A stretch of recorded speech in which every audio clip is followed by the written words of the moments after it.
Hello, my name is Chase, site historian at the Edison Ford Winter Estates. I'd like to thank you all for tuning into my digital discussion on Fordlandia, Ford's failed paradise. As now, to start Fordlandia, start with these three gentlemen right here. From left to right, it is Henry Ford, Thomas Edison, and Harvey Firestone. These three gentlemen faced a problem in the late 1910s and 1920s in terms of getting rubber for their companies. As rubber prices were skyrocketing, as all the rubber in the world was being produced in Southeast Asia, and the British controlled the prices. So these three gentlemen had a little bit of a problem. How did they get cheap rubber for their companies? And they all had different approaches. For Harvey Firestone, he bought 1,000,000 acres of land in Liberia, which is in West Africa, in 1926 for rubber production.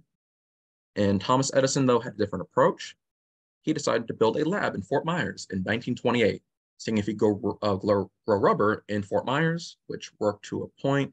But Henry Ford, he wanted to travel. He wanted to go to Brazil. Now, he wanted to buy land in Brazil because the Brazilian government actually propositioned Henry Ford to buy land, had history of rubber production, and also a bit of paternalism as uplifting the workers, as he did in Michigan with the $5 a day pay period, actually doubling wages for auto workers in 1914. And this map actually shows where Fordlandia is. It's along the Tapajos River, which is a branch of the Amazon River. And currently, it takes about 5.5 hours to reach Fordlandia from Santarem. That's a pretty long drive, but also this is right now with modern roads. Back then, it took hours and hours by boat. Fordlandia really was in the middle of nowhere.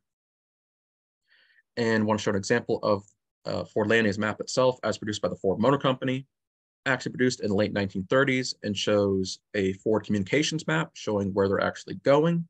Give an example for workers and managers we're actually heading to. Actually see Fordlandia highlighted right here.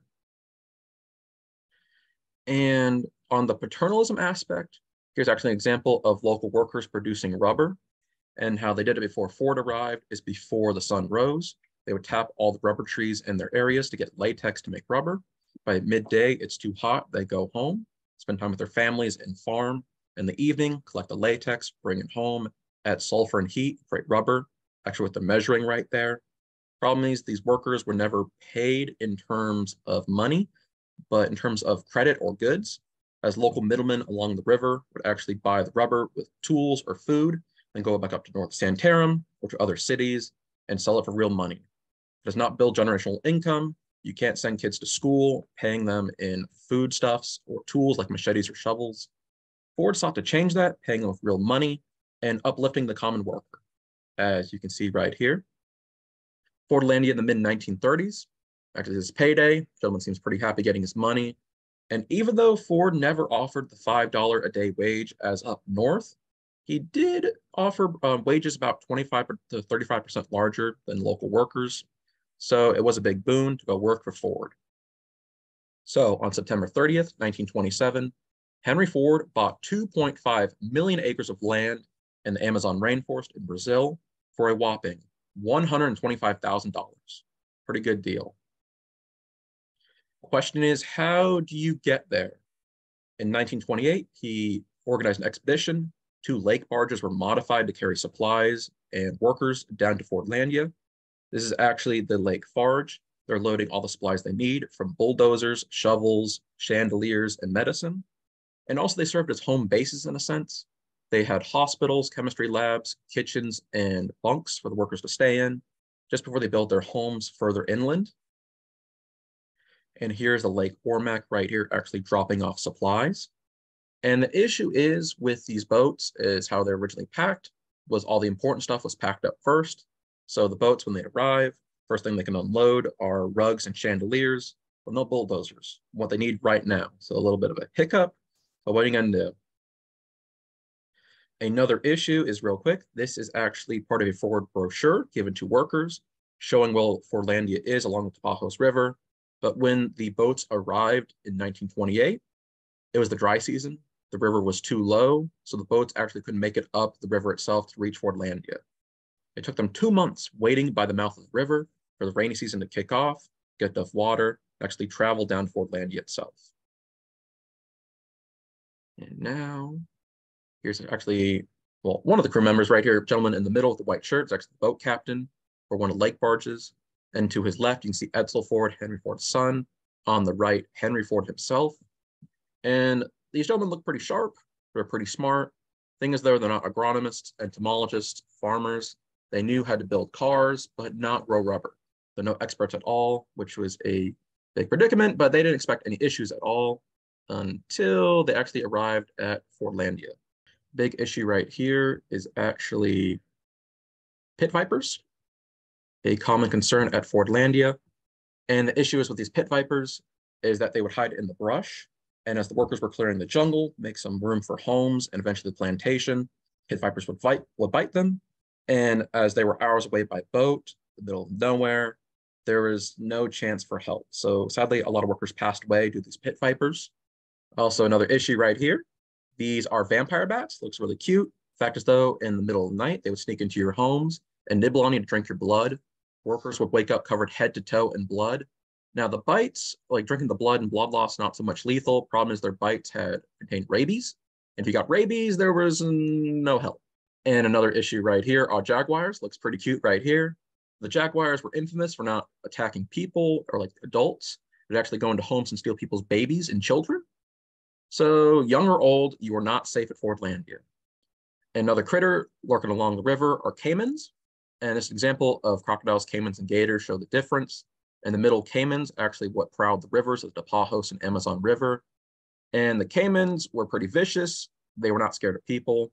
A Ford manager, his maid actually lost her arm due to a caiman attack and sadly passed away.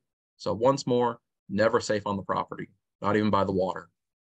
And also illness was a big concern, as at Fordlandia, everybody was sick. Despite screening workers, about 10 to 15% of all workers were actually fired because due to disease. Everybody was sick, either due to malaria, yellow fever, leprosy, or hookworm. Gentleman right here is pretty sick, but he's going to the Ford hospital. And thankfully for Fordlandia, healthcare was free, something pushed adamantly by Henry Ford. Even though later on it cost so much money, the managers actually pushed back against Mr. Ford, saying it costs too much, we can't offer free healthcare. He said, no, one thing I want in my town is free healthcare. And despite all the medicine you can see right here, the hospitals stretched pretty thin, not enough beds, doctors, or supplies for the workers. As everybody remember, is sick. This right here is a picture of local workers, and this touches on the first riot in Fordlandia in 1928. This occurred due to the workers not being paid in 2 months and giving rotten food. And the workers decided we don't want this, chased off the Americans, and the riot was only stopped due to a local middleman for the Brazilian government butchering 2 steer on the property to feed the workers and promising better pay. Now, they did get better pay, they got better food, but in return, Henry Ford actually got soldiers sent down to Fordlandia for the Brazilian government, and they stayed there till 1930. So for about 2 years, soldiers always on the property.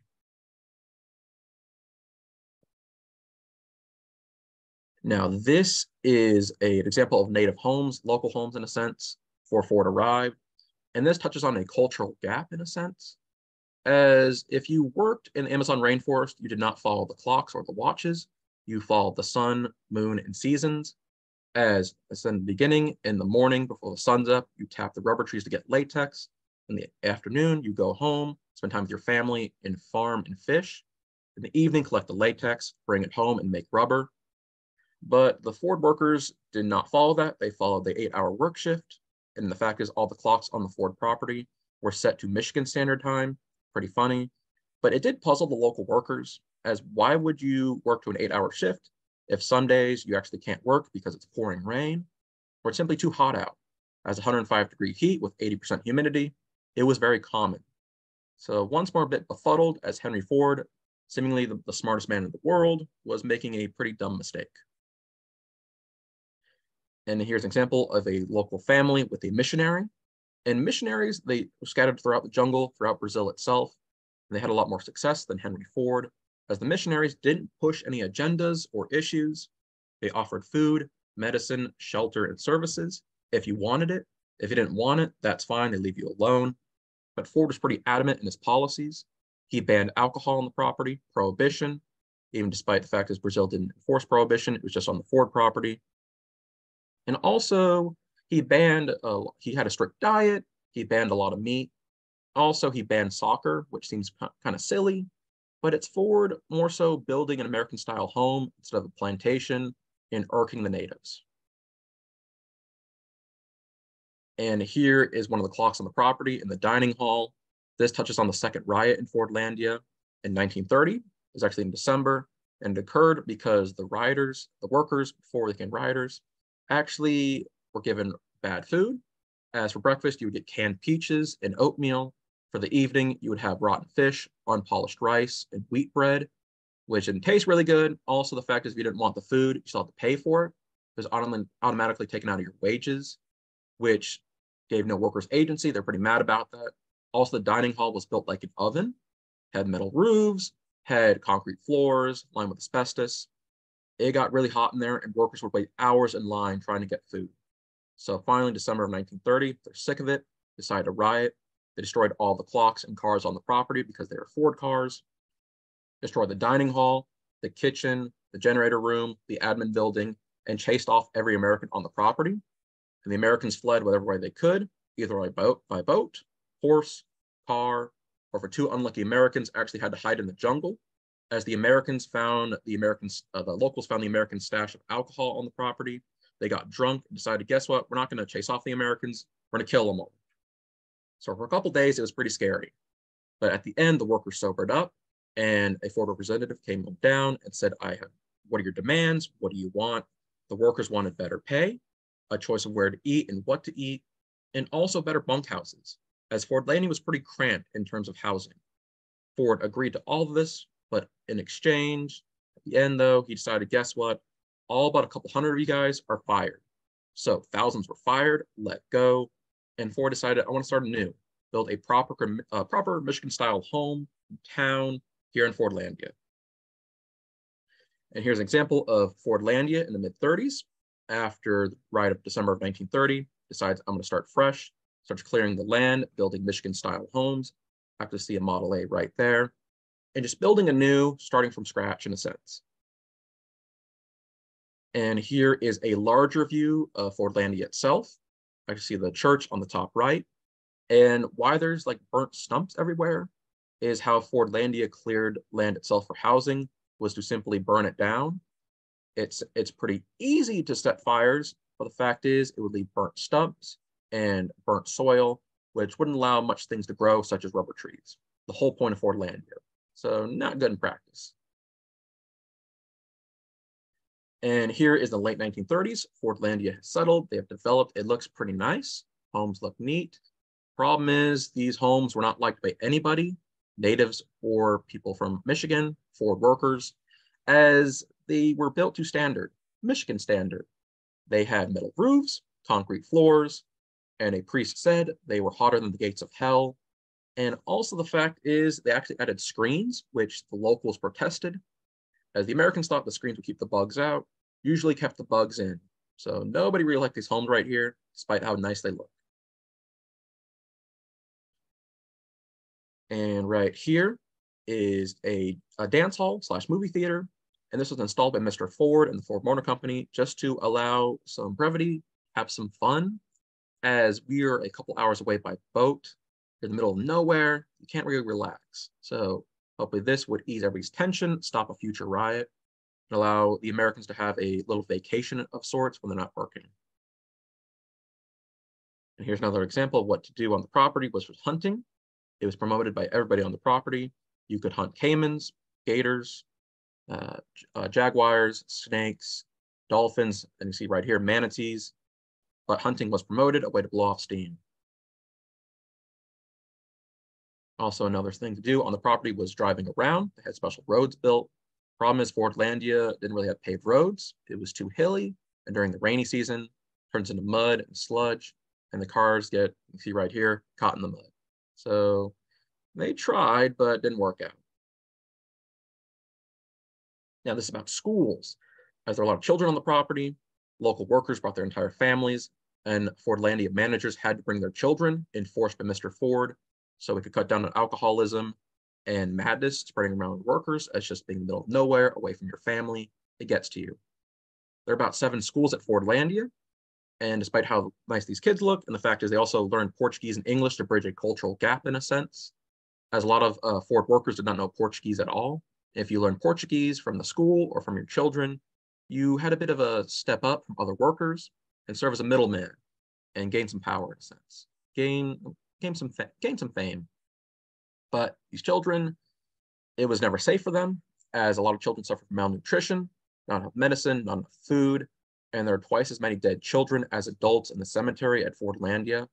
Once again, it was never safe. It's never a fun place to be. And here's the whole point of Fordlandia, tapping trees to get latex to make rubber. This is very delicate work, as rubber trees take about 5 years to mature. And once you tap them, they start dying. You get about 30 years before they sadly pass away. And if you cut too deep, you will scar them and stop latex production. So 5 years of effort could go up in the air. You get nothing. You got to cut it down and plant anew. And remember, there are no experts on rubber at Fordlandia until March of 1933. So a little bit I'll get to. But first, some more examples of Ford clearing the property. As the fires talked about earlier, some better examples. And here's another photo of the fires on the property. And even though it's pretty easy to set fires, once you set the fires, there's burnt stumps and burnt soil, not good for rubber trees to grow in. So once more, a little impediment, another obstacle that Ford created for his property. And here's actually the expert, James Weir, hired in 1933. And James Weir was a botanist and rubber expert. He worked for the United States. He worked for the British rubber companies out in Southeast Asia. And he brought some hope to Fordlandia. As he was an expert, he knew how to tap the rubber trees to get latex. And he also bought rubber plants from Southeast Asia. He brought saplings over, cost a couple $100,000, which is pretty penny, but also hopes of starting a new plantation and doing better than past efforts. Thing is, though, James Weir was never liked. He appears on the right. He was not liked. He was seen as arrogant. And also in 1934, he pushed for a new town to be built, Belterra, further up the river, to start anew in a sense. Also, Belterra further up north, have flatter land for better plantations and better homes. And also, James Weir, he cost a pretty penny. He cost a lot of money. He was never really around. And the rubber trees he brought from Southeast Asia, they all died due to rubber blight, as due to his practices. As right here, how he's planting the rubber trees is very bad. Rubber trees in the natural environment grow very far apart. As if one gets sick, they all don't get sick. But James Weir pushed rubber plantations from growing 100 trees per acre to 200 trees. And if one tree gets sick, they all get sick. You have to cut them down and start anew. So James Weir in 1937 actually left the Ford Motor Company. He was insulted. His work didn't really turn out well, and none of the workers liked him. So he was not missed. But here's actually one of James Weir's efforts coming to fruition. This is actually Belterra, one of the schools at Belterra itself, built in 1934, further up the river, had flatter land next to Santarem, the closest town. So workers could actually commute. You didn't have to live there to work there. Also, it had better rainfall for the rubber plants to grow. And also, it was not burnt down as with Fordlandia. They were learning in a sense, but later on they would face some issues. Here's actually the admin building at Fordlandia. See the nice flat road. Cars can actually drive around.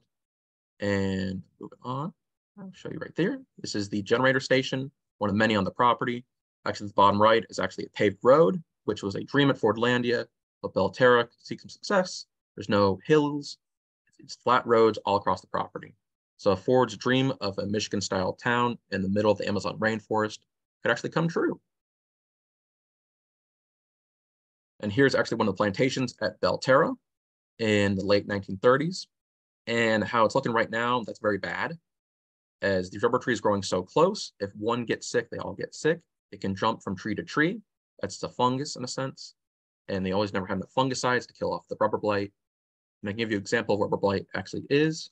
Rubber blight actually eats the chlorophyll in the leaves, starves them in a sense, and you can't stop it once it starts. You have to cut the tree down. And remember, these trees take about 5 years to mature. So 4 years in, they get sick. You have to cut it down and start anew.